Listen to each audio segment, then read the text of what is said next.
qui est la continuité. Ou alors tu le découpes un tout petit peu, mais ça risque de rire à être... Je suis William Mesguich, je suis metteur en scène et comédien. Je mets en scène Les Hauts de Hurlevent. Esteban Perrois, l'auteur, s'est largement inspiré de l'œuvre d'Emily Brontë. Je ne me suis pas permis de l'adapter, je m'en suis plutôt inspiré. C'est ma version des Hauts de Hurlevent. Évidemment, c'est une pièce réservée plutôt aux adultes. Je m'appelle Esteban Perrois, je suis auteur, comédien, metteur en scène et producteur. Là, je suis, au moment où on se parle, l'un des comédiens de la pièce, sous la direction de notre metteur en scène, William Mesguich, qui sait exactement les images qu'il a envie de renvoyer, de proposer aux spectateurs et aux spectatrices.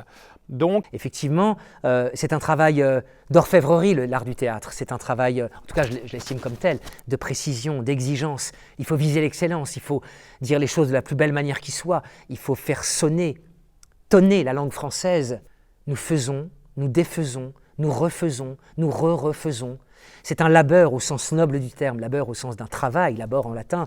Effectivement, une scène qui finalement durera 3 minutes, eh bien on y a passé déjà 2h30 et je pense qu'il faudra y passer au minimum encore 1 ou 2 heures. Mais on est dans quelque chose qui compte, qui peut marquer les esprits par la violence, par l'engagement. Il y a le résultat et il y a ce fameux processus. Et effectivement, c'est un processus difficile parce qu'on cherche, on rate, on se trompe, on doute, on ne sait plus. Les spectateurs et les spectatrices qui viennent vont être dans un « waouh » quoi. C'est-à-dire l'idée, c'est vraiment qu'ils soient emportés pendant 1h25 ailleurs que dans leur quotidienneté. C'est qu'ils soient tout à coup dans une autre époque avec d'autres gens, dans une ambiance peut-être fantomatique, peut-être incroyable, peut-être 19e, peut-être romanesque, peut-être surréaliste, noir, tout ce qu'on voudra. Ce spectacle et ce texte permettent de mieux appréhender les rapports qui nous unissent les uns aux autres, comme sans doute tout texte de théâtre, c'est en ça que c'est passionnant.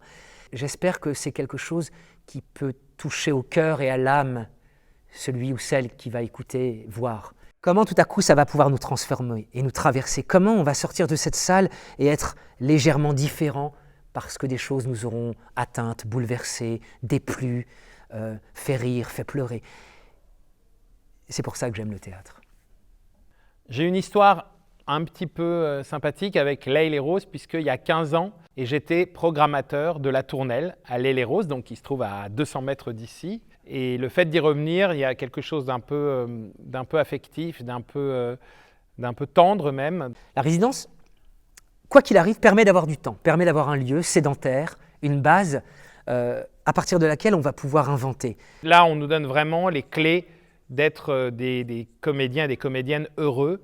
Et pour ça, je ne remercierai jamais suffisamment L'Aile et Rose pour son accueil.